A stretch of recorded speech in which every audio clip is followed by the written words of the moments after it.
जी एक स्टूडेंट ने कैफे आज के लेक्चर का आगाज करते हैं। Lecture number 38। एक स्टूडेंट ने क्वेश्चन पूछा है कि स्टैटिस्टिकल सैम्पलिंग के एडवांटेजेस में लिखा हुआ है it can be defended in review. भाई जगह छोड़ दीजिए जो स्टूडेंट खड़े हैं साइड पर।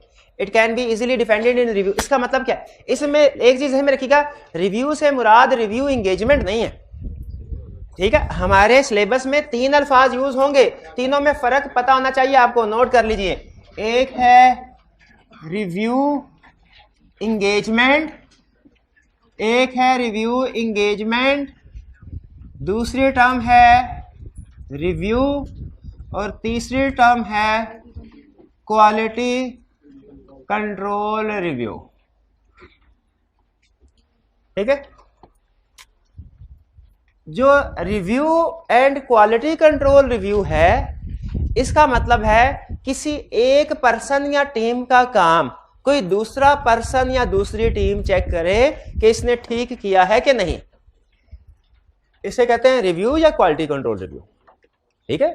फर्म के अंदर एक रूल होता है कि हर पर्सन का काम कोई दूसरा पर्सन चेक करेगा, हर पर्सन का काम। तो विद इन द टीम जो जूनियर का काम होता है वो सीनियर चेक करता है उसके काम करने के बाद कि उसने काम ठीक किया कि नहीं किया, इसे क्या कहते हैं रिव्यू। और सीनियर के काम को मैनेजर चेक करता है कि इसने काम ठीक किया कि नहीं किया, इसे क्या कहते हैं, इसे भी रिव्यू कहते हैं। मैनेजर के काम को पार्टनर चेक करते थे, जिन्होंने असाइनमेंट नहीं की खड़े रहेंगे आप, मैं 2-3 दिन आपको मुसलसल माफी देता रहूं। मैनेजर के काम को पार्टनर चेक करता है कि उसने काम ठीक किया कि नहीं, इसे भी कहते हैं रिव्यू। यानी यूं कह लीजिए जब विद इन द टीम कोई भी सीनियर पर्सन अपने से सबऑर्डिनेट के काम को चेक करेगा कि वो ठीक किया कि नहीं, उसे कहेंगे रिव्यू। लेकिन पार्टनर के काम को कौन चेक करेगा? हाँ, आई कैप या समटाइम फर्म के अंदर ही कोई और दूसरा पार्टनर, ये टीम के बाहर का बंदा है, ये फर्क ध्यान में रखिएगा। जब टीम के बाहर का कोई बंदा यानी फर्म का कोई दूसरा पार्टनर भी हो सकता है या आई कैप भी हो सकता है, ये चेक करे कि काम ठीक हुआ है कि नहीं, इसे कहते हैं क्वालिटी कंट्रोल रिव्यू। तो रिव्यू और क्वालिटी कंट्रोल रिव्यू में नेचर ऑफ वर्क एक जैसा ही है कि चेक करना है इन लोगों ने काम ठीक किया है कि नहीं। लेकिन अगर वो टीम के अंदर ही एक सीनियर बंदा किसी के काम को चेक करेगा विद इन द टीम, उसे रिव्यू कहेंगे। और अगर आउटसाइड द टीम कोई पर्सन आके चेक करे, अब जो गौर से सुनेगा, आउटसाइड द टीम जो बंदा है वो इनसाइड द फर्म भी हो सकता है और आउटसाइड द फर्म भी हो सकता है, ये ध्यान में रखिएगा। क्वालिटी कंट्रोल रिव्यू का चैप्टर आएगा ना, उसमें ये कंसेप्ट मैं दोबारा आपके साथ शेयर करूंगा। रिव्यू में और क्वालिटी कंट्रोल रिव्यू में फर्क समझ आ गया? रिव्यू एंगेजमेंट एक टाइप ऑफ एंगेजमेंट है, डिफरेंट एंगेजमेंट है, ऑडिट से इसका कोई ताल्लुक नहीं है, ठीक है। ऑडिट एंगेजमेंट में हम रीजनेबल एश्योरेंस प्रोवाइड करते हैं, रिव्यू एंगेजमेंट में लिमिटेड एश्योरेंस प्रोवाइड करते हैं। ये एंगेजमेंट ही लैदा है, इसका एंगेजमेंट लेटर लैदा डिसाइड होता है, इसके प्रोसीजर लैदा परफॉर्म होते हैं, इसका एविडेंस लैदा लिया जाता है, इसकी रिपोर्ट लैदा होती है, ठीक है। तो ये बिल्कुल एक इंटायरली डिफरेंट एंगेजमेंट है। रिव्यू एंगेजमेंट का मतलब है डिफरेंट एंगेजमेंट, ऑडिट नहीं, कोई और एंगेजमेंट, वो एंगेजमेंट ही वो हमारी जॉब ही डिफरेंट हो गई। और रिव्यू और क्वालिटी कंट्रोल रिव्यू का मतलब आपको यहां पे उसने टर्म यूज किया है। स्टूडेंट का क्वेश्चन ये था सर, उसने कहा कि statistical sampling can easily B defended in review. तो किसका ये मतलब है कि स्टैटिस्टिकल सैम्पलिंग रिव्यू एंगेजमेंट में होती है, ऑडिट एंगेजमेंट में नहीं होती? नहीं, ये ऑडिट एंगेजमेंट में भी होती है, रिव्यू में भी होती है। यहाँ पे लफ्ज रिव्यू से मुराद रिव्यू एंगेजमेंट नहीं है, बल्कि इससे मुराद है जब कोई सीनियर बंदा चेक कर रहा होगा और वो कहेगा बताओ सैंपल कैसे सिलेक्ट किया, कहीं बायस तो नहीं हो गए, सैंपल कैसे सिलेक्ट किया कहीं तो जो चांस होता है प्रैक्टिस में, पता क्या होता है, बाजुकात मैंने अब ये सच में बाजुकात सच में होना नहीं चाहिए, ये पहले सुन लें, होना नहीं चाहिए, लेकिन सम टाइम होता है। कुछ जूनियर क्या कहते हैं, सैंपल उठाया उसमें कोई गड़बड़ नजर आई ना, तो आपको पता है जब रिस्क ज्यादा होना तो प्रोसीजर ज्यादा परफॉर्म करने पड़ते हैं, फॉर्म में भी ऐसे ही चलता है। लेकिन जब कोई गड़बड़ नजर आते ना, वाउचर बंद करके वापस और सैंपल चेंज कर लिया, किसी को पता ही नहीं चला कि सैंपल ओरिजिनली कौन सा सिलेक्ट किया था, बाद में चेंज हुआ कि नहीं। पार्टनर भी जाहिर है कभी ना कभी जूनियर तो थे, उन्हें सारे दावपेच का पता होता है, तो उन्हें रिस्क होता है कि कहीं ऐसा तो नहीं कि प्रॉब्लमेटिक वाउचर आया था, जूनियर ने इसको चेंज कर दिया। अगर आपने हैप्पैजार्ड सिलेक्शन की हो ना, हैप्पैजार्ड सैम्पलिंग, उसमें आप ये काम कर सकते हैं, लेकिन अगर सिस्टमैटिक या रैंडम हो उसमें नहीं कर सकते। इसलिए वो कह रहा है कि स्टैटिस्टिकल सैम्पलिंग, क्योंकि इसमें स्टैटिस्टिकल सैम्पलिंग में आपको पता है हम रैंडम या सिस्टमैटिक सिलेक्शन करते हैं, तो स्टैटिस्टिकल सैम्पलिंग को रिव्यू में आप इजीली डिपेंड कर सकते हैं। पार्टनर को आप कहेंगे सर जी मेरी सिलेक्शन पे उंगली ना उठाइएगा क्योंकि मैंने नहीं की, स्टैटिस्टिकल टूल्स की मदद से हुई है, ठीक है, इसको मैं चेंज नहीं कर सकता था, रैंडम नंबर जो उसने जनरेट किया वही आपके सामने, एवरी nth आइटम जो आई वही आपके सामने। तो ये समझा रहा है कि स्टैटिस्टिकल सैम्पलिंग को हम रिव्यू में इजीली डिफेंड कर सकते हैं कि ये सैम्पलिंग बिल्कुल ठीक है जी। मॉनिटरी यूनिट सैम्पलिंग ये पहले हमारे सिलेबस में होता था, अब नहीं है, पुरानी बुक यूज कर रहे हैं इसीलिए। तो भाई एक बात सुन लें, अक्सर स्टूडेंट ये पूछते हैं कि पुरानी बुक क्या यूज कर सकते हैं, बिल्कुल यूज कर सकते हैं, कोई प्रॉब्लम नहीं, लेकिन जो वो स्टूडेंट जिन्होंने पुरानी बुक से पिछले सेशन में पढ़ा हुआ है, फ्रेश स्टूडेंट के लिए हमेशा देखें, आप लोगों ने 15-20 हज़ार फीस दी हुई है ना, ठीक है, 18 जितनी भी फीस दी हुई है, तो 400-500 की किताब बेचने का मुझे कोई फायदा है? इमटेरियल है मेरे लिए, ठीक है, तो इसलिए मैं इस वजह से नहीं कह रहा कि किताब बिके, इमटेरियल एग्रीगेट ठीक है ठीक है। अच्छा केस स्टडी में आओगे, ये माइंड नहीं चलता इतना,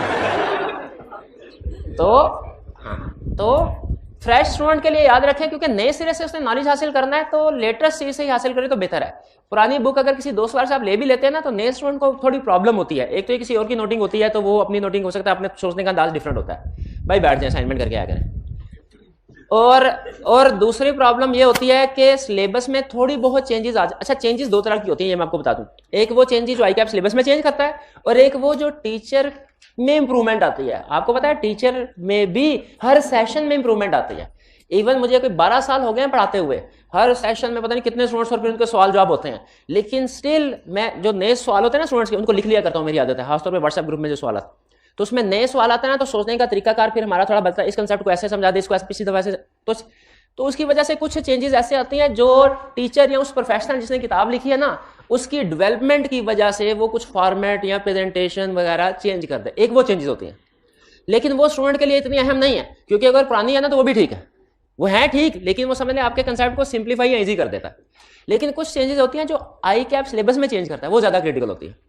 तो आप लोगों ने एक दफा ये जो पुरानी बुक यूज कर रहे हैं, नए के लिए तो रिकमेंडेशन ये नई बुक यूज करें, पुरानी बुक वो स्टूडेंट यूज करे जिसने पहले उसे पढ़ा हुआ है, क्योंकि उसने उसके ऊपर बहुत मेहनत की होती है, तो उसके लिए बेहतर यही है कि वो पुरानी बुक को ही यूज करें। वो एक सफा देखेगा उसे रिवाइज हो जाएगा सारा, अच्छा सर ने ये एग्जांपल दी थी, इस वक्त मैंने ये चीज नोट की थी, उसके लिए वही बुक बेहतर।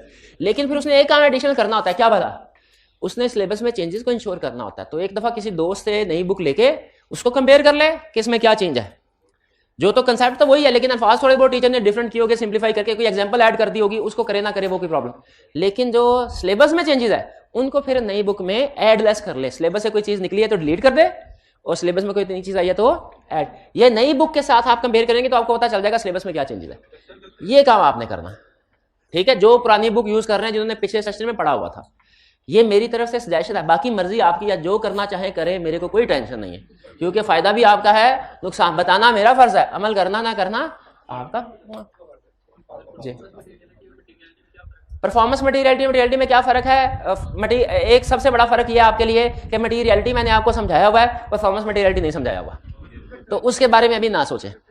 क्वेश्चन में उसने दिया हुआ है, वो क्वेश्चन आपने नहीं करना, बताइए क्या डिफरेंस है परफॉर्मेंस मटीरियलिटी में और टॉलरेबल मिस स्टेटमेंट, शायद उसने पूछा है, वो क्वेश्चन अभी आपने नहीं, उसके साथ लिख ले पेंडिंग, है ही नहीं ना, हाँ नहीं है तो छोड़ दे इसको, छोड़ दे, हाँ जी ठीक है। तो अभी आपने परफॉर्मेंस मटीरियलिटी का कंसेप्ट हमारे सिलेबस में है, लेकिन अभी नहीं, वो चैप्टर 9 हम पढ़ेंगे, मटीरियलिटी उसमें समझाऊंगा। क्लियर मेरे भाई? अब परफॉर्मेंस मटीरियलिटी पे गौर नहीं करना, मुझे बता दे मटीरियलिटी क्या है? 5% ऑफ प्रॉफिट। शाबाश शाबाश, बिल्कुल ठीक। तो जो 5% से कम की मिस स्टेटमेंट होगी उनको कंप्लीटली इग्नोर कर देंगे, कि उनको कहीं पे लिखेंगे, इकट्ठा करते रहेंगे। इकट्ठा करने का मकसद क्या होता है कि एंड पे देख लें एग्रीगेट मटेरियल तो नहीं है, और जिस सफे पे इकट्ठा करते हैं उस सफे का नाम क्या है? Cumulative error schedule. शाबाश, पढ़ा था हमने। और कोई question? Cumulative error schedule chapter 14 confirmation में पढ़ा था जब प्रोजेक्शन की थी। और कोई क्वेश्चन? हाइब्रिड में से कोई क्वेश्चन पूछना चाहते हो तो पूछ सकते हैं जी मेरे भाई। सैंपल का साइज कितना लेना है ये कैसे पता चलेगा? सैंपल का साइज कितना लेना है ये कैसे पता चलेगा? कैसे पता चलेगा?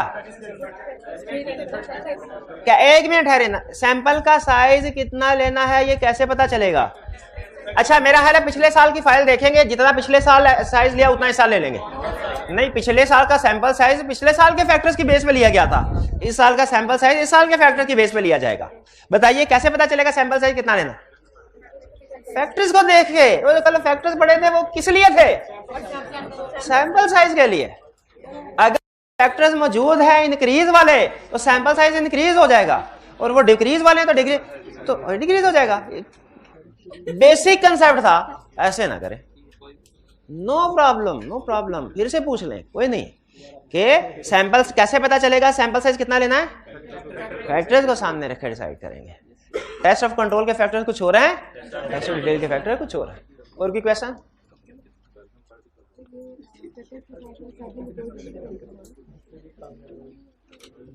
और कोई क्वेश्चन?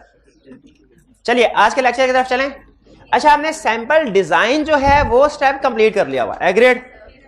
अब हम सैंपलिंग के बाकी के 3 स्टेप्स करेंगे, और ये स्टेप इजी हैं। आज के लेक्चर में तीनों कंप्लीट हो जाएंगे। इन शॉर्ट आज के लेक्चर में सैंपलिंग का चैप्टर कंसेप्ट कंप्लीट हो जाएंगे। हाँ, होम असाइनमेंट आपको देनी है, फिर होम असाइनमेंट नेक्स्ट लेक्चर में डिस्कस कर लेंगे। नेक्स्ट लेक्चर में फिर होम असाइनमेंट के साथ इंशाल्लाह हम नेक्स्ट चैप्टर भी स्टार्ट करेंगे। लेकिन मंडे कल सैटरडे है। अच्छा सुन लें। अब जैसे जैसे हम एक तरीका ये होता है, ये में रखिए, मैं आपके साथ शेयर कर लूं। हमारी केस स्टडी की प्रैक्टिस अभी कम है, आपको ये पता है? ये पता है केस स्टडी कम है। हाँ। उसकी रीजन क्या है ये सुन लें। लेकिन आपको केस स्टडी समझाई जा रही है, बेसिक्स कंसेप्ट्स आपके केस स्टडी के बिल्ड किए जा रहे हैं, क्योंकि हर लर्निंग ऑब्जेक्टिव के एंड पे उस चैप्टर में जो केस स्टडीज हैं वो लर्निंग ऑब्जेक्टिव के एंड पे आप कुछ पढ़ रहे हैं। कंफर्मेशन में भी पढ़ा आपने एनालिटिकल प्रोसीजर में तो हर केस स्टडी ज्यादा नहीं पूछता, सैम्पलिंग में भी केस स्टडीज आपको 13A 13B असाइनमेंट के तौर पे, और वो हम आज अगर टाइम मिल जाता है आज, वरना कल के लेक्चर में डिस्कस करेंगे 13A भी 13B भी, आपके होम असाइनमेंट भी। लेकिन इसकी रीजन क्या सुन लें। हमारा केस स्टडी में अगर सारे क्वेश्चन में अभी प्रैक्टिस करवा दूं ना, तो आपके पास एंड में जाते जाते ना आप उसको भूल जाएंगे। तो मेरे पास 2 ऑप्शंस थी। पहली ऑप्शन ये थी सैम्पलिंग का चैप्टर करवाओ, जब सैम्पलिंग का चैप्टर चल रहा हो उसकी सारी की सारी केस स्टडी करवा दो तब भी। फिर उसके बाद कंफर्मेशन का चैप्टर जब चल रहा हो उसमें सारी, हाँ वॉल्यूम 2 सारी की सारी केस स्टडी करवा दो। फिर उसके बाद रिपोर्ट का चल रहा हो सारी की सारी केस स्टडी करवा दो। फ्रॉड का रिस्क सारी की सारी केस स्टडी करवा। एक ऑप्शन ये थी। पास्ट में हम इस ऑप्शन के मुताबिक चलते रहे हैं, लेकिन आपको बताया ना इस सेशन में कुछ थोड़ा सा रिजल्ट वगैरह, कुछ स्टूडेंट से फीडबैक लेके, कुछ अपने एक्सपीरियंस से, और कुछ एग्जाम जिस तरीके से वो पेपर सेट करता है उसकी पेपर सेट करने की अप्रोच को डिकोड करके अपनी तरफ से जितनी को समझ बुझा है। तो मैंने ये डिसाइड किया कि बजाय ये कि आज आपको 4 केस स्टडीज दूं, चारों की चारों सैम्पलिंग की, पहले मैं आपको 4 टॉपिक्स पढ़ा दूं बड़े बड़े केस स्टडी वाले, फिर हर दिन चारों की एक केस स्टडीज दो, ताकि आपकी एक ही दिन में मल्टीपल कंसेप्ट्स की प्रैक्टिस हो सके। एक ही दिन में मल्टीपल, आपको इस काबिल होना है कि एक सीटिंग में बैठे बैठे 10 टॉपिक्स की केस स्टडी को प्रैक्टिस कर सकें केस एग्जाम की लेवल की प्रिपरेशन के लिए। तो मेरे पास 2 ऑप्शन थी, एक ये कि हर रोज 4 क्वेश्चन दूं एक ही टॉपिक के, दूसरी ऑप्शन ये थी कि 4 टॉपिक्स पहले पढ़ा दूं, उसके बाद जो केस स्टडीज आए वो डेली एक केस स्टडी दूं हर टॉपिक की, ताकि आपका डेली बेसिस के ऊपर वो टॉपिक रिवाइज होते जाए। ठीक है, और आपको एक सेटिंग में मल्टीपल टॉपिक्स की प्रैक्टिस करने की आदत भी पड़े। तो मैंने आपसे पूछे बगैर ये फैसला कर लिया कि दूसरी अप्रोच के मुताबिक जाऊं, क्योंकि मैं ये जजमेंट बेहतर तरीके से करने की पोजीशन में हूं कि आपके लिए क्या अच्छा है क्या बुरा है। तो इसीलिए, लेकिन जो कि उसके लिए भी बेसिक्स नॉलेज होना चाहिए, तो हम हर चैप्टर में जो केस स्टडीज हैं, मॉडल केस स्टडीज का इनको वो प्रैक्टिस करने।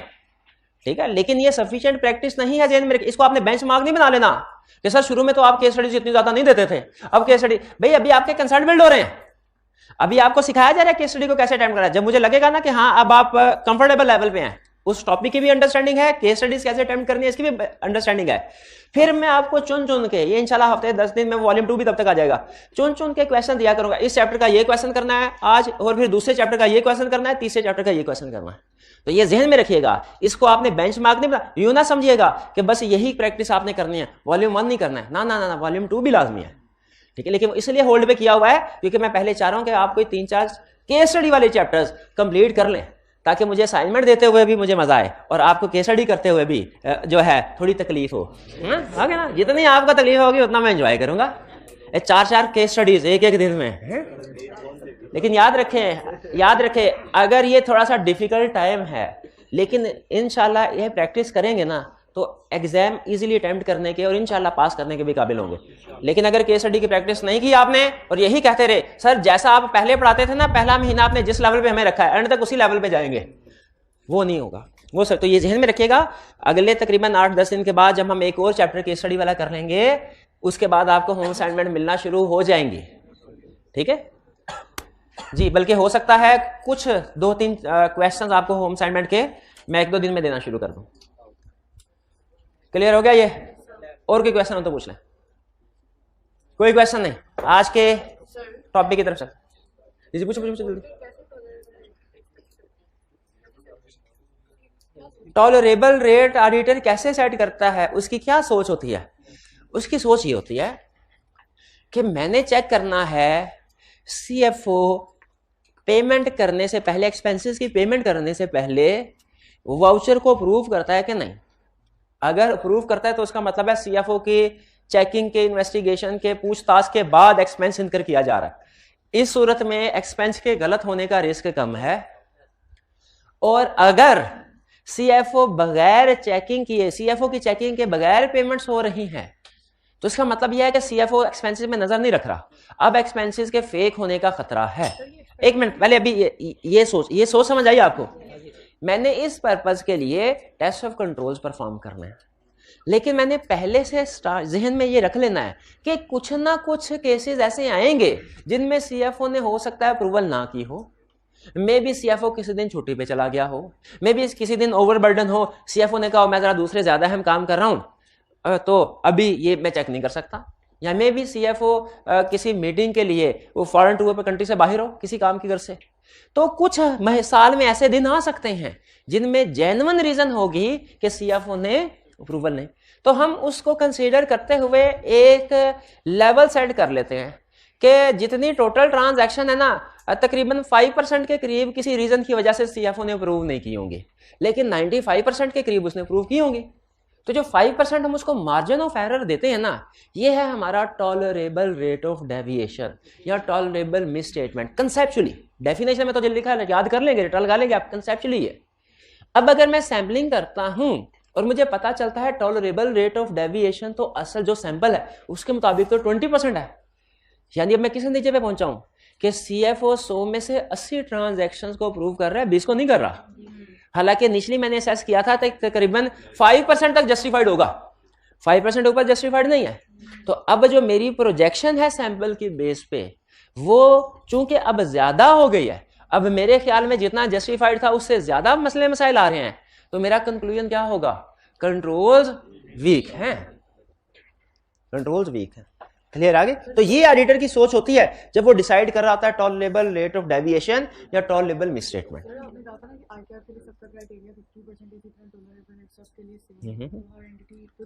नहीं, वो मैंने एग्जांपल दी थी कि आईकैप के लिए वो सिर्फ एक एग्जांपल थे।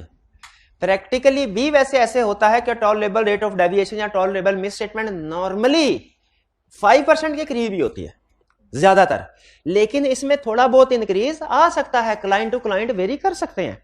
हम प्रैक्टिकली कुछ क्लाइंट्स में मटीरियलिटी लेवल को 5% से ज्यादा भी रख लेते हैं, थोड़ा सा कुछ पे कम भी रख लेते हैं, क्योंकि ये ऑडिटर की जजमेंट पे डिपेंड करता है। आईकैप हर टाइम में 50 ही नंबर रखेगा, आइंदा भी उम्मीद है अगले 10, 15, 20 साल तक 50% ही हो, लेकिन प्रैक्टिकली क्लाइंट जो मटीरियलिटी, एग्जाम्पल सिर्फ देने के लिए मैंने आपको बताया था टॉलरेबल की और एक्सपेक्टेड की, आईकैप वाली एग्जाम्पल दी थी, वरना टॉलरेबल या एक्सपेक्टेड ऑडिटर की जजमेंट पे डिपेंड करते हैं। ये हार्ड एंड फास्ट रूल नहीं है, लेकिन समझ लीजिए नॉर्मली कोई 5% के लगभग होता है टॉलरेबल रेट ऑफ डेविएशन या टॉलरेबल स्टेटमेंट। ठीक है, अच्छा अब आगे चलते हैं। और कोई क्वेश्चन? अच्छा, आज हम सैंपल डिजाइन की स्टेज, सैंपलिंग की 4 स्टेजेस थे। आज का लेक्चर बहुत आसान है लेकिन कंसेप्चुअल है। अटेंटिव होके सुनेंगे, जैसे जैसे सुनते जाएंगे इंशाल्लाह समझ आता जाएगा। ठीक है, इजी लेक्चर है। सैंपलिंग की 4 स्टेजेस थे, sample design, performing procedure, projection, result valuation. हमने एक स्टेज कर ली सैंपल डिजाइन, बाकी 3 स्टेजेस रह गए। कौन कौन से? Performing procedure, projection, result valuation. Sample design stage में जब हमने काम कर लिया, उसके बाद हम किस पॉइंट पे खड़े हैं? हम इस पॉइंट पे खड़े हैं कि हमने ये फैसला कर लिया अप्रोच कौन सी यूज करनी है, हमने ये फैसला कर लिया सैंपल साइज क्या होगा, हमने ये फैसला कर लिया सैंपल उठाना है, सेलेक्ट करना है, किस मेथड से करना है। यानी इन शॉर्ट हमने जो भी सैंपल सेलेक्ट करना था वो सेलेक्ट करके साइड पे कर दिया। हमने डिसाइड किया था 250 इनवाइसेस सेलेक्ट करेंगे सिस्टमैटिक सिलेक्शन से, तो हमने 250 इनवाइसेस सिस्टमैटिक सिलेक्शन से सेलेक्ट करके साइड पे कर दी है। ये चैप्टर, ये सैंपल डिजाइन स्टेप 1 का एंड है। अब यहां से स्टेप 2 शुरू होने वाला है। क्या? कि भाई जो मेरे सामने सैंपल पड़ा हुआ है, अब मैंने उसको वेरीफाई भी तो करना है, उस पर प्रोसीजर भी तो परफॉर्म करने हैं। तो ये सैंपलिंग वाला स्टैंडर्ड है ना, ये प्रोसीजर्स को डिटेल में नहीं बताता कि किस तरह की ट्रांजैक्शन को चेक करने के लिए क्या प्रोसीजर होंगे, किस तरह की ट्रांजैक्शन करने के लिए क्या, सेल्स एरिया तो क्या प्रोसीजर होंगे, परचेजेस का तो क्या होंगे। क्योंकि ये काम एक अलग से चैप्टर है हमारा सब्सटेंटिव प्रोसीजर का, शायद चैप्टर 10 है, वो ये चीज सिखाता है। तो सैंपलिंग वाला आपको ये नहीं सिखा रहा कि किस तरह की इनवाइस, किस तरह की ट्रांजैक्शन पे क्या प्रोसीजर परफॉर्म करना। सेल्स की अगर टेस्ट ऑफ डिटेल है तो सेल्स की इनवाइस के लिए क्या प्रोसीजर होंगे, परचेज के लिए, रिपेयर एक्सपेंस के लिए, एडवर्टाइजमेंट के लिए, क्रेडिटर्स के लिए, ये नहीं बता रहा, क्योंकि ये हमने किसी और चैप्टर में सीखने हैं। ये फिर क्या बता रहा है? ये बता रहा है कि जब आप वो प्रोसीजर परफॉर्म कर रहे होंगे, उन प्रोसीजर को परफॉर्म करते हुए आपको ये 1, 2, 3 तरह के सिचुएशन फेस करना पड़ सकते हैं वो प्रोसीजर परफॉर्म करते हो। जैसे हो सकता है प्रोसीजर परफॉर्म करते हुए आपको पता चले कि कोई आइटम कैंसिल हो गई है। ठीक है, कोई आइटम कैंसिल हो गई है, उसके ऊपर प्रोसीजर नॉट एप्लीकेबल है, आप उसके ऊपर प्रोसीजर परफॉर्म नहीं कर सकते, कर ही नहीं सकते। जैसे इसकी छोटी सी एग्जांपल ये है, आपने टेस्ट ऑफ कंट्रोल्स परफॉर्म कर रहे थे पेमेंट्स के ऊपर कि सीएफओ अप्रूवल दे रहा कि नहीं दे रहा। एक चेक, आपके चेक नंबर आपके सैंपल में आया, जब आपने उस चेक को देखा तो उसके ऊपर लिखा हुआ था 2 लाइन लगा के कैंसल्ड। कैंसल्ड इसलिए हुआ कि उसमें वर्ड्स में कुछ और अमाउंट लिखी गई थी और नंबर में कुछ और, चेक कैंसिल हो गया। लेकिन चूंकि कैंसल्ड चेक का भी एक नंबर होता है और वो नंबर डिलीट नहीं हो सकता, इसीलिए टोटल पॉपुलेशन में उस चेक का नंबर आ रहा था। अब लेकिन वो आइटम कैंसिल हो चुकी है, वो आइटम कैंसिल हो चुकी है। इसको कह रहा है ऑडिट प्रोसीजर नॉट एप्लीकेबल है। आइटम्स आपने कोई सेलेक्ट की लेकिन उसके ऊपर ऑडिट प्रोसीजर परफॉर्म करना नॉट एप्लीकेबल है। क्यों नॉट एप्लीकेबल है? वो कैंसिल हो चुकी है। इस सिचुएशन में क्या करेंगे? कहता है इस सिचुएशन में आप रिप्लेसमेंट आइटम सेलेक्ट कर लें। रिप्लेसमेंट आइटम से क्या मुराद है? कोई वेरी नेक्स्ट आइटम सेलेक्ट कर लें इसकी जगह पे, क्योंकि अगर ये चेक आपका कॉमन, लॉजिकली सोचे, अगर गड़बड़ हो गई थी तो इसकी जगह पे इसका वेरी नेक्स्ट चेक ही इशू किया गया होगा। तो रिप्लेसमेंट आइटम सेलेक्ट कर लें। रिप्लेसमेंट आइटम का मतलब समझ आ गया? लेकिन ये कब परफॉर्म करना है? कहता है फर्क रखना है, आइटम का कैंसिल होना और चीज है, आइटम का मिसिंग होना, नॉट अवेलेबल होना और चीज है। अगर आइटम कैंसिल हुई है ना, ये समझ में आता है, इसमें रिप्लेसमेंट आइटम सेलेक्ट करें। लेकिन अगर आपको पता चले चेक सही बना था, इशू भी हो गया, उसकी पेमेंट भी हो गई, लेकिन वो चेक की डिटेल्स वगैरह सारी गायब है, आपने क्लाइंट से कहा मुझे उस चेक की कॉपी दीजिए, ऑर्गेनाइजेशन में जब चेक इशू करते हैं उसकी कॉपी बना के रखी जाती है, डॉक्यूमेंट्स दिखाइए किस चीज की पेमेंट हुई, उन्होंने कहा हमें इस बारे में कुछ पता नहीं। क्यों? क्योंकि इससे रिलेटेड जितना भी रिकॉर्ड था सारे का सारा मिसिंग है, गायब है। अगर रिकॉर्ड मिसिंग हो जाए, गायब हो जाए, क्या इसमें हमें रिप्लेसमेंट आइटम को सिलेक्ट करना चाहिए? नहीं, यही समझा रहा है। कह रहा है अगर रिकॉर्ड मिसिंग, अगर कैंसल्ड है कोई ट्रांजैक्शन इनवाइस जो हमारे सैंपल में आई, वो और केस है, कैंसल्ड वाला और केस है, और जो मिसिंग वाला है ये और केस है। कैंसल्ड में क्या करते हैं हम? रिप्लेसमेंट आइटम को सेलेक्ट करना है। मिसिंग में क्या करते हैं? रिप्लेसमेंट आइटम को सेलेक्ट नहीं करना। तो फिर क्या करना है? अगर टेस्ट ऑफ कंट्रोल परफॉर्म कर रहे हैं तो उसे डेविएशन ट्रीट करें, और अगर टेस्ट ऑफ डिटेल्स परफॉर्म कर रहे हैं उसे मिस स्टेटमेंट कंसीडर करें। कंसीडर इट डेविएशन और मिस स्टेटमेंट। ये क्लियर हुआ? ये कैंसल में और मिसिंग में फर्क समझ आ गया? चलिए दोनों टिक हो गए। हाँ जी जी जी बिल्कुल। नेक्स्ट, इफ मिस स्टेटमेंट या डेविएशन इज आइडेंटिफाइड।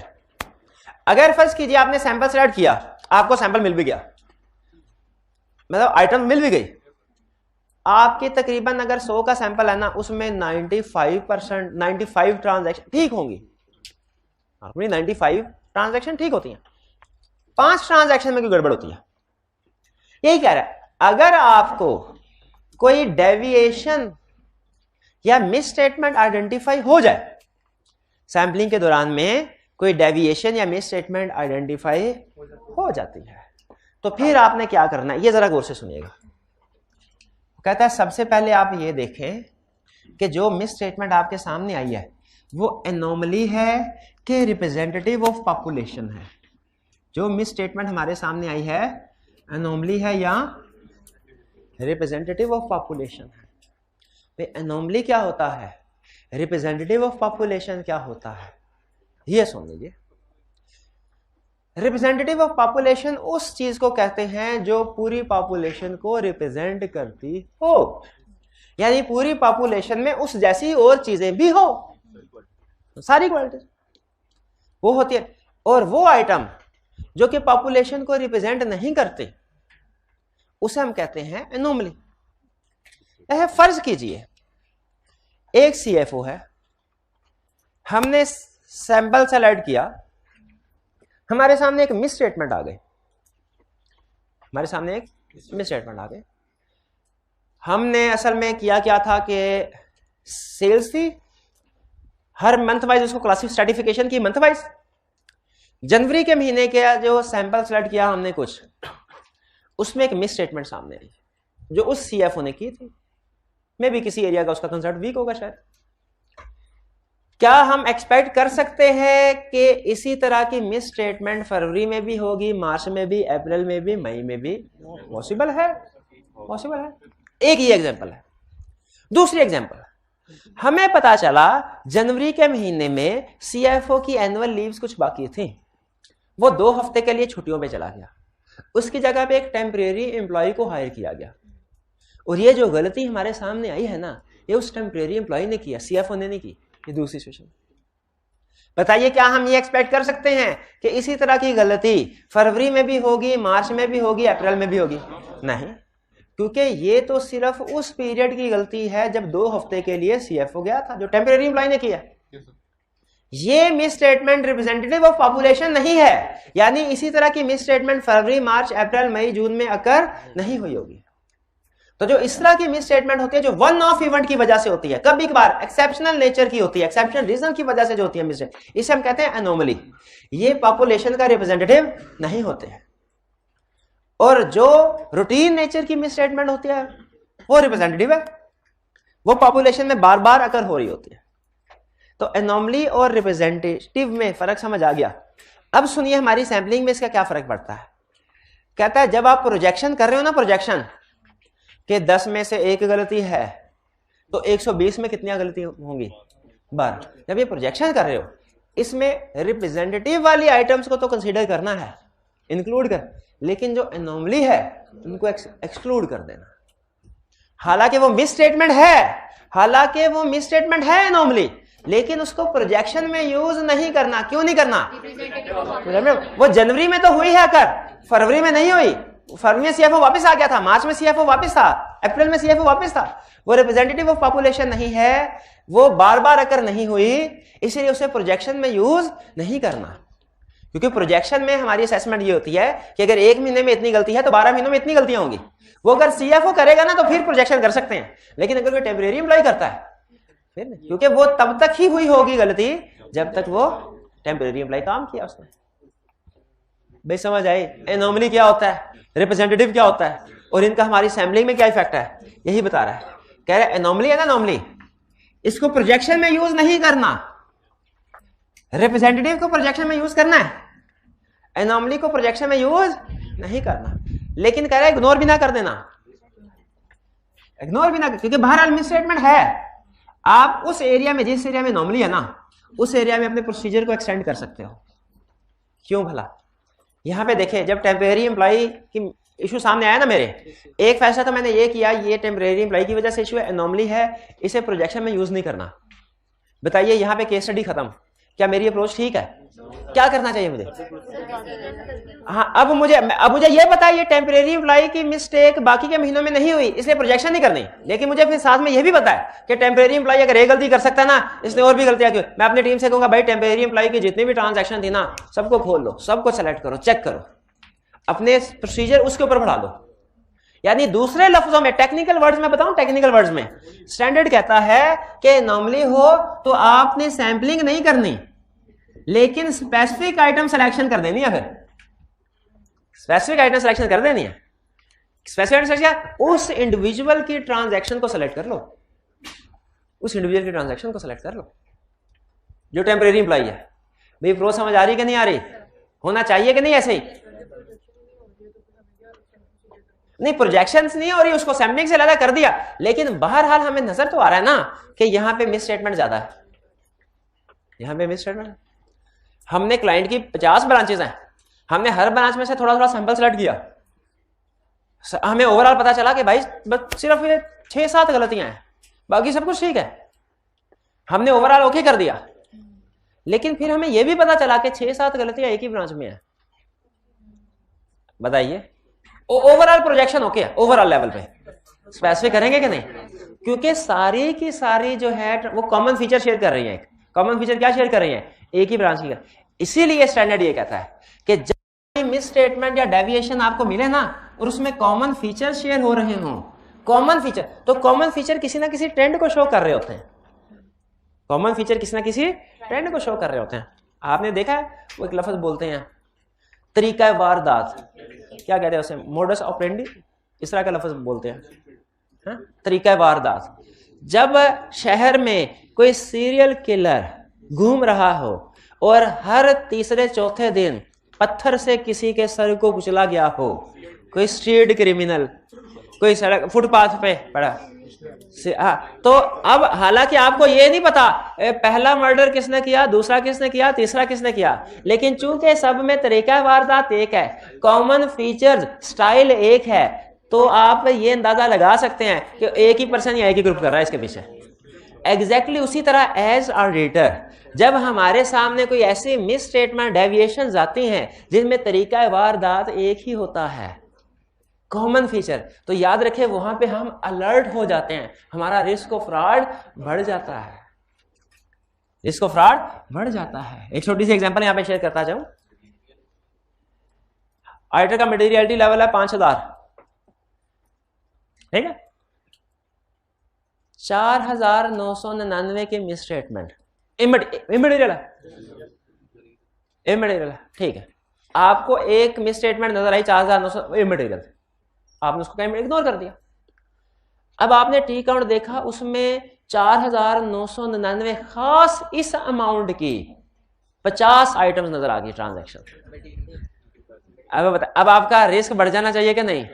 ये लगता है क्लाइंट ने ना मेरा मटेरियलिटी लेवल किसी तरीके से इसको पता चल गया, और खास तौर पे ये आइटम्स को इमटेरियल रखने के लिए ना, ताकि एक या हो सकता है 4900 की बहुत सी ट्रांजैक्शन हो, 4900 की बहुत सी ट्रांजैक्शन।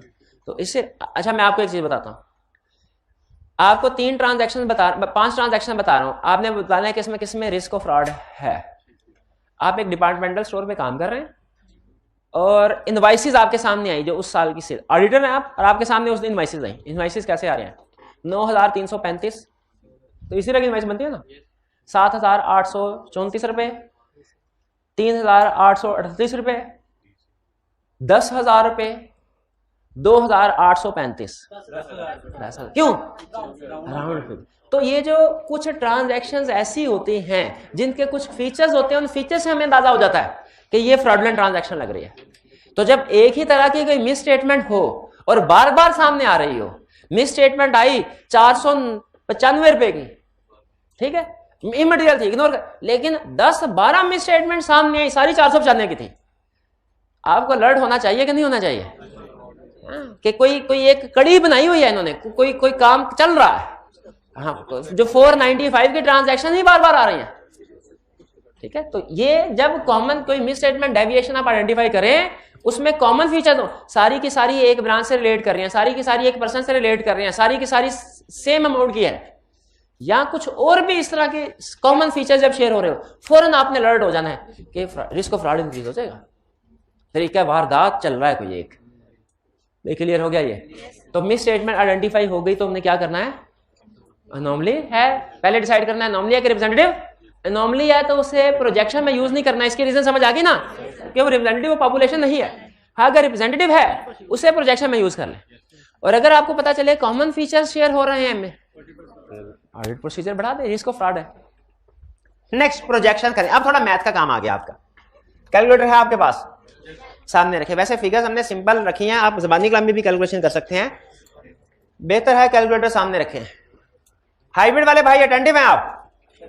चलिए, अब हमने ये सारे प्रोसीजर परफॉर्म कर लिए। प्रोसीजर परफॉर्म करने के बाद कुछ ट्रांजैक्शन ऐसी है जिनमें मसले मसाइल हैं, कुछ ठीक है, ज्यादातर ठीक है, कुछ में मसले मसाइल है। यानी अगर हम टेस्ट ऑफ कंट्रोल परफॉर्म कर रहे हैं तो हमारे सामने कुछ डेविएशन आ गई, या अगर टेस्ट ऑफ डिटेल परफॉर्म कर रहे हैं तो कुछ मिसस्टेटमेंट आ गई। अब हमने नेक्स्ट स्टेप क्या करना वाला? प्रोजेक्शन करने हैं। प्रोजेक्शन का मतलब क्या होता है? कि अगर सैंपल में इतनी गड़बड़ है तो पूरी पॉपुलेशन में कितनी होगी, क्योंकि हमने पूरी पॉपुलेशन को तो सेट नहीं किया होता ना। प्रोजेक्शन का मतलब क्या है? प्रोजेक्शन के बारे में कहा जाता है ये it is best estimate of auditor judgement about misstatement in population. ये क्या है ऑडिटर का बेस्ट एस्टिमेट? किस चीज के बारे में एस्टिमेट आए? कि पॉपुलेशन में कितनी मिस स्टेटमेंट होगी, यानी सैंपल में इतनी है तो पॉपुलेशन में। और ये प्रोबेबिलिटी थ्योरी यूज हो रही है बैक एंड बेस के। ठीक है, अच्छा अब सुने, अगर पॉपुलेशन है, प्रोजेक्शन करने के लिए तैयार है, प्रोजेक्शन सीखने के लिए तैयार है? चलिए, पॉपुलेशन है 500, सैंपल उठाया 100 का। अच्छा नहीं, एक सॉरी, पहले बताइए टेस्ट ऑफ कंट्रोल की प्रोजेक्शन सिखाऊं कि टेस्ट ऑफ डिटेल्स की? Test of detail. अच्छा चलिए, असूली तौर पे पहले टेस्ट ऑफ कंट्रोल और टेस्ट ऑफ डिटेल होता है, लेकिन कोई बात नहीं, जो पहले आप ऑलरेडी सीखे हुए हैं वो डिस्कस कर लेते हैं। टेस्ट ऑफ डिटेल, पॉपुलेशन कितने की, सैंपल कितने का उठाया? 100 में मिस स्टेटमेंट कितनी आई? अगर 100 के सैंपल में 8 की मिस स्टेटमेंट है, 500 में कितने की आएगी? 40। यही प्रोजेक्शन। ये तो अभी मैंने सिखाना था आपको। किसने सिखाया? मैंने तो नहीं सिखाया। अच्छा, एक्सटर्नल कंफर्मेशन, हाँ याद आ गया, वाकई सिखाया। सही कह रहे हैं, सही कह रहे हैं। लेकिन इस तरह की हजारों कैलकुलेशन आप मैथ स्टैट में करते रहे होंगे। फार्मूला क्या है? मिस स्टेटमेंट यानी 8 डिवाइडेड बाय सैंपल यानी 100 मल्टीप्लाई बाय 500। 100 के सैंपल में 8 की मिस स्टेटमेंट है, 500 में कितनी होंगी? 40। ये 40 क्या है? Projected miss statement. ये 40 क्या है? Projected miss statement. ये 40 क्या है? Projected miss statement. समझ आया? स्टूडेंट कहने लगा सर जिंदगी मुश्किल हो गई हमारी सैम्पलिंग बढ़ के। पहले तो हमें सिर्फ एक ही पता था चीज का, मिस स्टेटमेंट। मिस स्टेटमेंट क्या होती है? गड़बड़ फाइनेंशियल स्टेटमेंट। जब से सैम्पलिंग शुरू किया ना, अजीबो गरीब किस्म की मिस स्टेटमेंट आ गई हैं। कभी आ गई है टॉलरेबल मिस स्टेटमेंट, कभी आ गया एक्सपेक्टेड मिस स्टेटमेंट, और अब आ गया प्रोजेक्टेड मिस स्टेटमेंट। इनमें फर्क क्या है? अब इस टॉपिक को यहां पे छोड़े, पहले इन तीनों में फर्क बताएं क्या है? तीनों में फर्क बताएं क्या? किन तीनों में? Tolerable miss statement, expected miss statement, projected का मसला ही कोई नहीं। टॉलरेबल मिस स्टेटमेंट का ताल्लुक इस चीज से होता है आप कितना बेयरेबल लेवल है आपका, मटीरियलिटी लेवल। ठीक है, ये आपके फर्म के पॉलिसी एंड प्रोसीजर पे डिसाइड कर रहा होता है। इसका ना किसी पास्ट प्रोसीजर से ताल्लुक होता है, ना उस क्लाइंट के फ्यूचर प्रोसीजर से ताल्लुक होता है। ये आपका लेवल होता है, और ये नॉर्मली जनरली सारे क्लाइंट्स के लिए एक होता है, जनरली सिमिलर होता है। टॉलरेबल मिस स्टेटमेंट, हाँ यानी फॉर्मूला लिखा होता है, अमाउंट सेम नहीं होती लेकिन फॉर्मूला बताया होता है कि ये होगा। ये है टॉलरेबल मिस स्टेटमेंट। समझ आ गया? एक्सपेक्टेड मिस स्टेटमेंट है सैंपलिंग प्रोसीजर परफॉर्म करने से पहले पास्ट एक्सपीरियंस की बेस पे अंदाजा लगाना कितनी मिसस्टेटमेंट होंगी। सैंपलिंग परफॉर्म करने से पहले, सैंपलिंग प्रोसीजर परफॉर्म करने से पहले अपने पास्ट एक्सपीरियंस की बेस पे अंदाजा लगाना इस पॉपुलेशन में, इस एरिया में कितनी मिसस्टेटमेंट होगी। याद रखें अहम लफ्ज क्या बोल रहा हूं, सैंपलिंग प्रोसीजर परफॉर्म करने से पहले। यह है एक्सपेक्टेड मिसस्टेटमेंट। टॉलरेबल में एक्सपेक्टेड में फर्क समझ आ गया। टॉलरेबल में तो फर्म के क्वालिटी कंट्रोल प्रोसीजर को सामने रखे कोई फार्मूला होता है, उसकी मदद से टॉलरेबल मिसस्टेटमेंट कैलकुलेट होती है। इसमें प्रीवियस प्रोसीजर या एक्सपेक्ट या फ्यूचर का ताल्लुक कोई नहीं होता। और एक्सपेक्टेड मिसस्टेटमेंट क्या है, जो प्रोसीजर सैंपलिंग प्रोसीजर परफॉर्म करने से पहले, जो आपने ये वाले प्रोसीजर परफॉर्म किया ना, ये प्रोसीजर परफॉर्म करने से पहले अपने पास्ट एक्सपीरियंस की बेस पे अंदाजा लगाते हैं कि कितनी गलतियां होंगी, वो है एक्सपेक्टेड मिसस्टेटमेंट। और प्रोजेक्टेड मिसस्टेटमेंट क्या है, सैंपलिंग प्रोसीजर परफॉर्म करने के बाद, या यूं कह ले सैंपलिंग रिजल्ट्स की बेस पे, सैंपल के प्रोसीजर्स की रिजल्ट की बेस पे जब आप अंदाजा लगाते हैं कि पॉपुलेशन में कितनी मिसस्टेटमेंट होगी। अहम चीज क्या है, प्रोसीजर परफॉर्म करने के बाद उन प्रोसीजर के रिजल्ट की बेस पे जब आप अंदाजा लगाते हैं पॉपुलेशन में कितनी मिसस्टेटमेंट होगी, तो वो क्या होती है, प्रोजेक्टेड मिसस्टेटमेंट। Projected misstatement. भाई बात समझ आई? तो फिर सर मुझे बताइए, अगर एक सवाल पूछूंगा उसका सही जवाब दिया तो उसका मतलब सब कुछ समझ आ गया, गलत दिया तो कुछ भी समझ नहीं आया। एक है एक्सपेक्टेड मिसस्टेटमेंट, एक है प्रोजेक्टेड मिसस्टेटमेंट। दोनों में से कंपैरेटिवली कौन सी ज्यादा बेहतर इंडिकेटर है मिसस्टेटमेंट? शाबाश, प्रोजेक्टेड मिसस्टेटमेंट। प्रोजेक्टेड मिसस्टेटमेंट, ठीक है, क्योंकि प्रोजेक्टेड उसकी बेस किसी ना किसी आपके प्रोसीजर पे है, सिर्फ अंदाजा नहीं, एक्सपेक्टेशन नहीं। सैंपलिंग प्रोसीजर, जो प्रोसीजर बोल रहा हूं ये वाले प्रोसीजर। अच्छा, तो फिर मुझे बताइए कि एक्सपेक्टेड मिसस्टेटमेंट का काम क्या होता है फिर? सैंपल साइज, बेहतरीन सैंपल साइज में यूज करने के लिए हम उसको डिसाइड करते हैं असल में। भाई प्रोजेक्टेड मिसस्टेटमेंट क्लियर होगी क्या? आगे चलें। अब नेक्स्ट है प्रोजेक्टेड रेट ऑफ डेविएशन। यानी अगर तो आप टेस्ट ऑफ डिटेल्स परफॉर्म कर रहे हैं तो आप क्या करते हैं, प्रोजेक्टेड मिसस्टेटमेंट को कैलकुलेट करते हैं। लेकिन अगर टेस्ट ऑफ कंट्रोल परफॉर्म कर रहे हैं आप प्रोजेक्टेड रेट ऑफ डेविएशन को कैलकुलेट करते हैं। प्रोजेक्टेड रेट ऑफ डेविएशन का फार्मूला एक है लेंथी वे, एक है शॉर्ट वे। कौन सा बताऊं? अच्छा, जब तक ना स्टूडेंट की आदत है, जब तक उसे लेंथी वे ना बताएं, उसे शॉर्ट वे लगता नहीं है। वालिदैन जितनी मर्जी नसीहत करते रहे, ये काम ना करना, ये नुकसान वाला है, ये काम ना करना, ये नुकसान वाला है, मतलब आपको पता ही क्या है दुनिया में। मैं उठता बैठता हूँ, दुनिया लेटेस्ट टेक्नोलॉजी मेरे पास है, आपके पास क्या है? उनके सारी उम्र का तजुर्बा है, सारी उम्र। तो जितना मर्जी वालिदैन कहते हैं ये चीज गलत है, ये ना कहते हैं, जब तक वो खुद ना कर लें, जब तक खुद ना कर लें। हमारे पास दो ऑप्शंस होती हैं, या दूसरों के तजर्बे से सीख ले या अपने तजर्बे से सीख ले। जो दूसरों के तजर्बे से नहीं सीखता, क्या अपने तजर्बे से सीख। तो जब तक आपके सामने मुश्किल चीज नहीं ना आएगी, आपको कभी पता नहीं चलेगा आसान चीज आसान है। इसीलिए पहले अब देखें, हम projected rate of deviation calculate करने जा रहे हैं।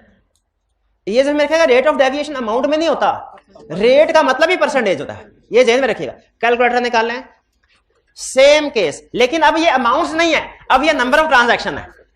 नंबर 500 ट्रांजैक्शन है, 100 ट्रांजैक्शन उठाई, 100 रुपीज नहीं। जब टेस्ट ऑफ डिटेल्स थे ना तो मैं रुपीज यूज कर रहा था, अब मैं नंबर ऑफ ट्रांजैक्शन, 500 ट्रांजैक्शन है, 100 ट्रांजैक्शन उठाई, 8 में अप्रूवल नहीं थी।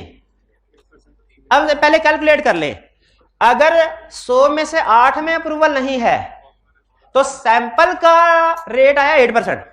अच्छा, 100 में 8 की अप्रूवल नहीं, सैंपल का रेट आया 8, लेकिन हमें तो पॉपुलेशन का प्रोजेक्टेड चाहिए, हमें प्रोजेक्टेड रेट चाहिए। नो प्रॉब्लम, प्रोजेक्टेड भी कैलकुलेट करते हैं। एक मिनट, 100 में से 8 की डेविएशन थी, 500 में कितनी डेविएशन होंगी? 40 होंगी। 40% नहीं होंगी, 40 होंगी, 40% नहीं होंगी, 40 होंगी। लेकिन हमें तो रेट चाहिए, 40 डिवाइडेड बाय 500, 8%। तो प्रोजेक्टेड डेविएशन रेट कितना है? 8%। भाई आसान था ना। अब आसान तरीन सुन ले फिर। जो सैंपल का डेविएशन रेट है, जो सैंपल का डेविएशन रेट है वही पॉपुलेशन का डेविएशन रेट है। वही पर अलग से कैलकुलेशन करने की जरूरत, सेपरेट कैलकुलेशन करने की जरूरत। अब देखिए सैंपल का भी तो 8% ही था, तो प्रोजेक्शन कैलकुलेट करने के बाद भी वही रेट आया जो सैंपल का था। तो खुद बताएं क्या प्रोजेक्शन करने की जरूरत है? अच्छा ये हो सकता है इत्तेफाक से सेम आ गया हो, कोई और भी कैलकुलेशन करके देख लें। अच्छा और भी कैलकुलेशन करके देख लें, शाबाश। यानी मजीद एविडेंस चाहिए आपको। आपकी फिगर बोलें, अपनी फिगर बोलें। कहीं ये ना कि आप कहें सर आप घर से याद करके आए थे इसलिए मैच करवा दी। पॉपुलेशन में कितनी ट्रांजैक्शन रखनी है? 1000 टू 800। सैंपल कितने का उठाना है? 300 का। मर्जी आपकी। 300 का। इस सैंपल में डेविएशन कितनी आए?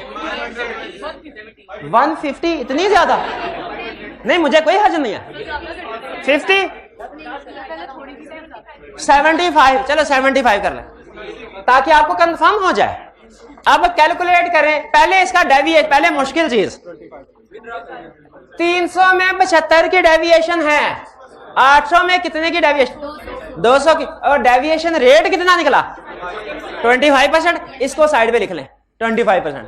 ये प्रोजेक्टेड डेविएशन रेट है जो आपने फार्मूले की मदद से निकाला। अब निकाले सैंपल का 20 हो ही आ रहा ना, हमेशा वही आएगा। इसीलिए तो स्टैंडर्ड ने तजर्बे करके सूल बताया क्या कह रहा है? No explicit calculation of projected deviation rate is required. ये स्टैंडर्ड के अल्फाज में बता रहा हूं। No projected deviation rate, no calculation of projected deviation rate is required. क्यों? Because sample deviation rate is always equal to projected deviation. भाई ये बात समझ आ गई? प्रोजेक्शन हो गई आगे। और मैंने आपको तीनों में फर्क भी बता दिया, एक्सपेक्टेड में, टॉलरेबल में और प्रोजेक्टेड में। फर्क क्लियर है ना?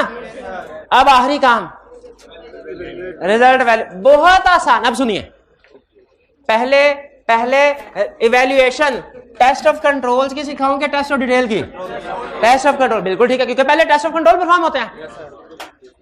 दो देखें, नॉर्मली जब रिपोर्ट में normal chapter 4 type of opinion decide करते हैं, आपको टाइप ऑफ ओपिनियन पहुंचने के लिए आपने दो चीजों को कंपेयर करना होता है आपस में, मिस स्टेटमेंट को मटीरियलिटी के साथ। ये कंसेप्ट ध्यान में रखेगा। अगर मिस स्टेटमेंट मटीरियलिटी से कम है आप कहते हो फाइनेंशियल जजमेंट ठीक है, अगर मिस स्टेटमेंट मटीरियलिटी से ज्यादा है आप कहते हैं गड़बड़ है। पूरा अटेंटिव होकर सुनेंगे अगले 5 मिनट में तो कंसेप्ट समझ आ जाएगा।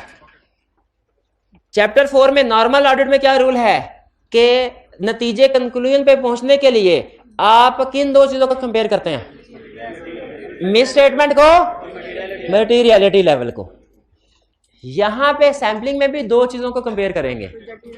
शाबाश, प्रोजेक्टेड को टॉलरेबल के साथ। तो मैं टेस्ट ऑफ कंट्रोल परफॉर्म कर रहा हूं, मैं प्रोजेक्टेड रेट ऑफ डेविएशन को और टॉलरेबल रेट ऑफ डेविएशन के साथ कंपेयर करूंगा। अगर projected rate of deviation tolerable rate of deviation से कम है तो ये इमटीरियल हो गई। कंक्लूजन क्या होगा? कंट्रोल स्ट्रांग है, उन पर रिलाई कर लो, ओके हो गया। दूसरा केस, अगर projected rate of deviation tolerable से ज्यादा है, कंट्रोल्स वीक है, don't rely on controls. Clear हो गया? चलिए, ये थी वैल्यूएशन टेस्ट ऑफ कंट्रोल की। अब किसकी कर रहे हैं? अच्छा, मैंने आपको एक कंसेप्ट बताया कि जब कभी हम क्वालिफाइड ओपिनियन एक्सप्रेस करें ना रिपोर्ट में, तो उसमें हमें ये बताना पड़ता है कि किस एरिया में मिस स्टेटमेंट थी। ये मैंने कभी बताया आपको? नहीं बताया? नहीं बताया? चलें।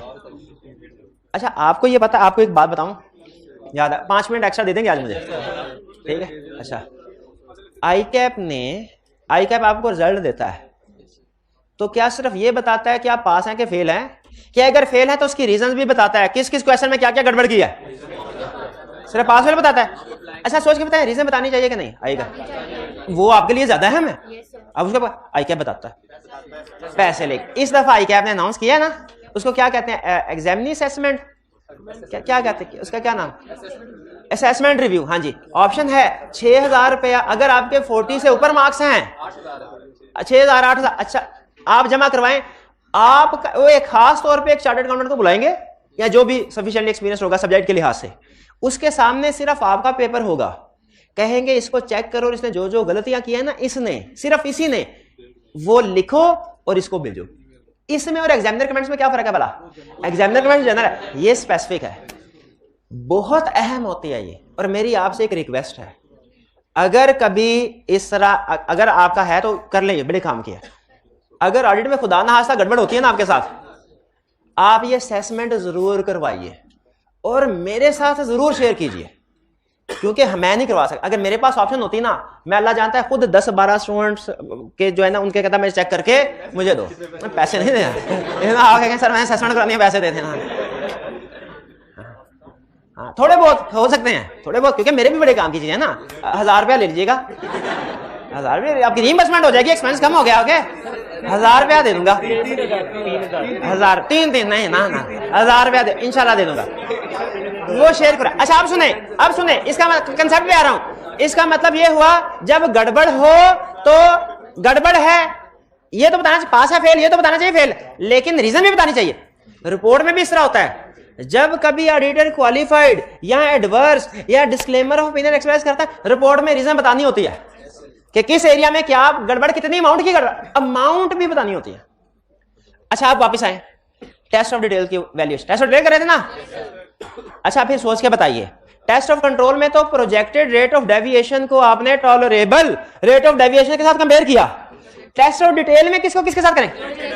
शाबाश, प्रोजेक्टेड मिस स्टेटमेंट को टॉलरेबल मिस स्टेटमेंट के साथ, प्रोजेक्टेड मिस स्टेटमेंट को टॉलरेबल मिस स्टेटमेंट के साथ अमाउंट में। सुनिए फिर, अगर projected miss statement tolerable miss statement से कम है, पॉपुलेशन ओके। और अब अभी आप पूछ लेंगे, अगर projected miss statement tolerable miss statement से कम है तो पॉपुलेशन ओके, काम खत्म, अगले एरिया पे जाओ। और अगर प्रोजेक्टेड मिस स्टेटमेंट टॉलरेबल से ज्यादा है, यहां पे होना चाहिए था पॉपुलेशन नॉट ओके, होना ये चाहिए था असूली तौर पे, क्योंकि कंट्रोल में भी है क्या कि मिस स्टेटमेंट है, क्वालिफाइड ओपिनियन दो, लेकिन स्टैंडर्ड कहता है यहां पे नॉट ओके नहीं कर। ये अजीबो गरीब सिचुएशन आ गई है, पूरे ऑडिट में इस तरह की सिचुएशन नहीं है कोई। सोचिए क्या सिचुएशन है, मुझे बताइए। अगर प्रोजेक्टेड मिस स्टेटमेंट टॉलरेबल से कम है, आपने कहा पॉपुलेशन ठीक है। अगर प्रोजेक्टेड मिस स्टेटमेंट से ज्यादा है, क्या आप ये कह सकते हैं पॉपुलेशन ठीक है? नहीं कह सकते। क्या आप ये कह सकते हैं पॉपुलेशन मिस स्टेटेड है? ये भी नहीं कह सकते। ये क्यों नहीं कह सकते भला? क्योंकि ये आपकी प्रोजेक्टेड मिस स्टेटमेंट है, एक्चुअली आइडेंटिफाइड मिस स्टेटमेंट नहीं है। आपका ख्याल तो है कि पॉपुलेशन में इतनी मिस स्टेटमेंट होगी, और ख्याल की बेसिस भी वैलिड है, सैंपलिंग पे काम किया, लेकिन बहरहाल ख्याल ही है। एक्चुअली मिस स्टेटमेंट आपने उस अमाउंट की आइडेंटिफाई नहीं की। लेकिन अगर जब आपको कहना हो ना कि population is materially miss stated, तो फिर साबित करना होता है कौन सी इनवाइस कितनी अमाउंट की मिस स्टेटेड है, जो कि अभी आपने आइडेंटिफाई नहीं किया। अब देखें अजीब सिचुएशन आ गई। आई कैप को यह सिचुएशन कभी फेस नहीं करनी पड़ती। क्यों? आई कैप कहता है यहां तो स्टूडेंट पास है या फेल है, और ऑडिटर भी नॉर्मली यही कहता है, या तो पॉपुलेशन ठीक है या पॉपुलेशन गलत है। ये वही सिचुएशन है पूरी ऑडिट में जिसमें ना ऑडिटर ये कह सकता है पॉपुलेशन ठीक है क्योंकि उसको नजर आ रहा है प्रोजेक्टेड मिस स्टेटमेंट, और ना कह सकता है पॉपुलेशन गलत है। क्यों भला? क्योंकि उसने एक्चुअली मिस स्टेटमेंट आइडेंटिफाई नहीं की। इस सिचुएशन का इजहार करने के लिए स्टैंडर्ड ने एक लाइन इजाद की, sampling does not provide reasonable basis for our conclusion. Sampling हमें किसी रीजनेबल कंक्लूजन पे नहीं पहुंचा रही। ना तो हम ये कह सकते हैं कि पॉपुलेशन ठीक है, और ना ही ये कह सकते हैं पॉपुलेशन गलत है। रीजन दोनों की बता दी।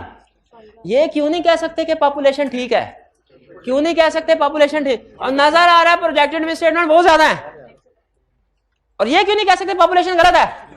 क्योंकि वो नजर आ रहा है वो आपका एस्टिमेट है, बेस्ट एस्टिमेट, एक्चुअल नहीं है।